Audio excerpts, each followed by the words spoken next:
Hey everybody, it's Ringingworm again, and this is part 2 of my statue series that I just started doing. Last video I did Supergirl. We're going to go ahead and get started in a second, but today's video we're going to review Powergirl from the DC Covergirls line.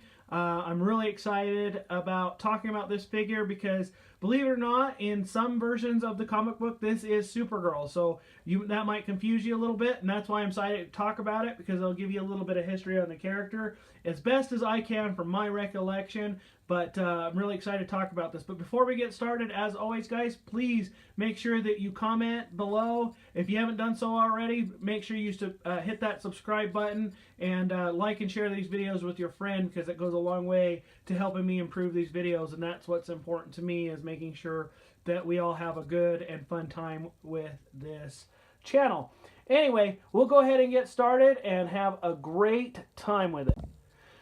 Alright guys, this is Powergirl. If you guys don't know who Powergirl is, essentially, depending on the universe you're looking at, we are going to explain that based on the Infinite Crisis and the Final Crisis versions of Powergirl. So, if you guys aren't familiar with DC Comics, they have 52 essential universes in their comic book line. And at one time, I think they may have even had more than that, but essentially they had a few Crisis series. Now, I've talked about the Crisis series a little bit in my videos, and I'll try to put up some some pictures of those comic book lines to give you guys some illustration. Anyway, to sum up the DC universe, is a lot of times DC has what's called the 52 universes. Like if you hear the New 52, it's again the same basic principle. If you read the Infinite Crisis comic book, there's 52 universes. I think it's Infinite Crisis. Anyway, and then they had, before all of those Crisis videos, they had Crisis on Infinite Earths. And what happened is DC was getting so big that it needed to kind of consolidate its line. So you had several different versions of Superman, you had several different versions of Wonder Woman, and there was no cohesive unification of those figures. So what they did is they did the Crisis on Infinite Earths comic, and essentially what that is all about is it goes on the principle, and I don't know if this is a string theory principle or not, because I'm not that intelligent, but basically there's a theory out there in physics where basically anything that can happen will happen. So if you make a choice to go right in an alternate dimension that exists parallel to our own, you also made the opposite direction to go right, or to go back, or to go forward, or whatever. So basically, so every time a choice is made, basically another universe theoretically is created. And that is where this comes in. So in the comic book series, I don't want to go into a lot of detail on it because it's quite involved.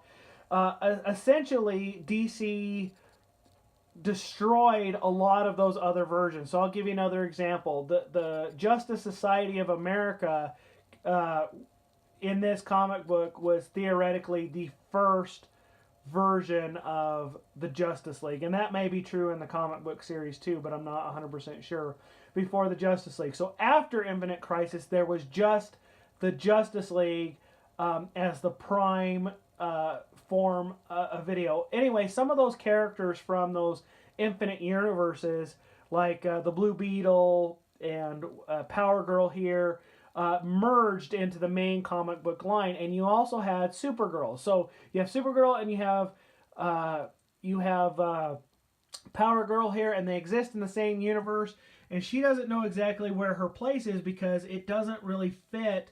She thinks she's Supergirl's cousin. She thinks she may be a creation from a magician. She might be part Atlantean. I mean, there's different, like, all of this is in her head. And the reason why it's in her head is because of the destruction of Infinite Earths. She should not exist in the world that she exists in.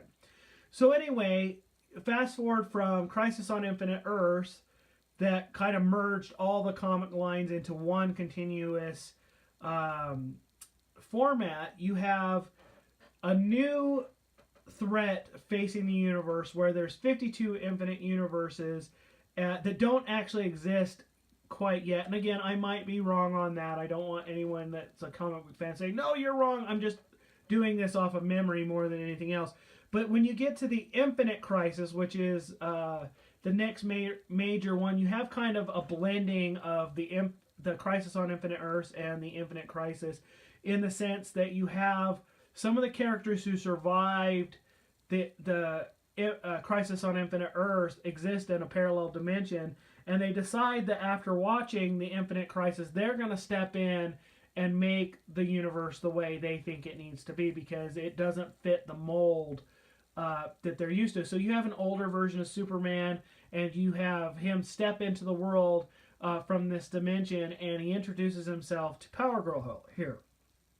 So Powergirl, in a long story, is fighting with this.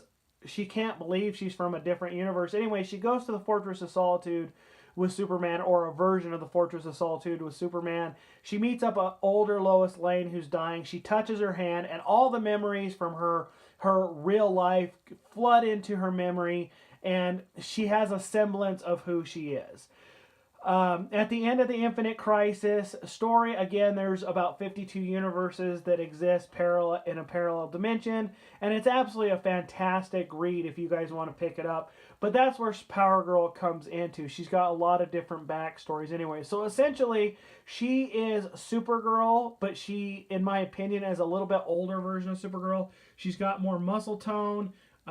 She's a little bit older, a little bit more mature as far as her build and everything goes. And as you can tell, she wears a little bit more provocative costume. And again, like in the first video I did with Supergirl, I explained that the DC Covergirls, this line of statue is a little bit more for adult male collectors. But again, if you have a female, if you're a female or a female kid and you grew up reading these comic books, this may be a character for you. Because even though it may be built more for the male type ego, it still is not like outrageous. And I've got some outrageous figures that I'm going to show you in another video, but you can see she's very, very endowed. But her costume, in my opinion, it does have good taste. Not too bad. I love her facial sculpt. She's absolutely gorgeous as far as the figure goes. You can see how her muscle tone is a lot more defined than Supergirl's, as an example. Again, she's got the metal rods that go into her base. And I'll show that base here in just a second. So this is the base that pretty much all of the DC Covergirls come with. It's very, very firm. It's very, very simple. It's not, I mean, it's just a base that they stand on.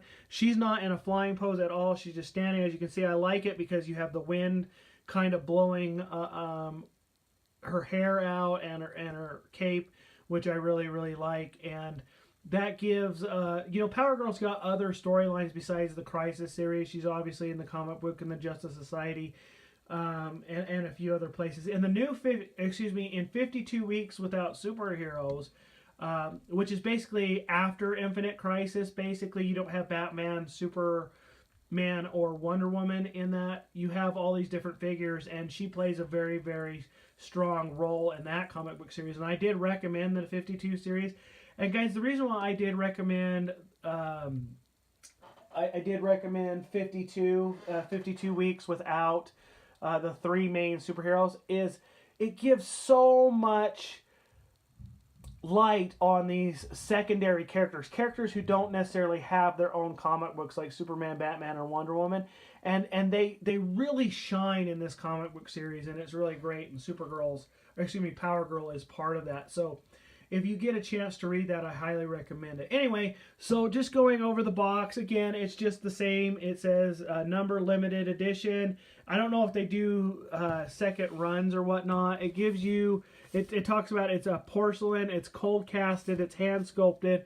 But again, it gives you different versions. So you got Raven there, which I don't have in my collection, and you have Black Canary. Now, again, like I said, I'm a specific collector. I only collect figures that I really like more than I have to collect them all kind of mentality.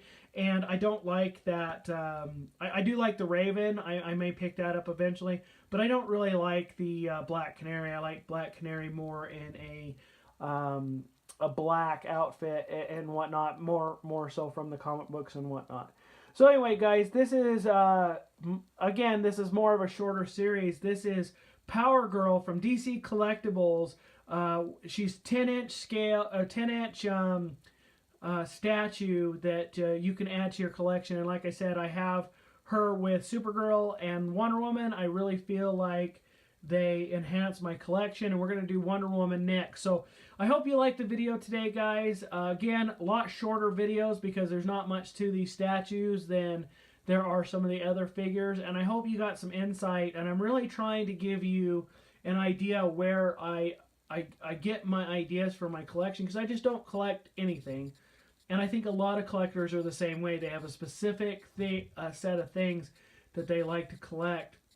For me, guys, I will tell you, when I get stressed or when I get when I just want to pick me up, I usually buy something. And like I said, these DC Covergirls are really affordable. Again, between $60 and $120, I think, is the most expensive I've ever bought these. A lot more affordable than the Hot Toys or some of the other collectibles. So if you don't want to collect toys, but you want to collect something more adult, these are a great start for you.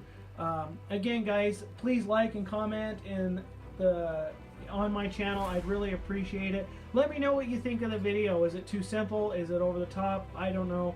Let me know, and we'll definitely discuss it. And please subscribe to my channel.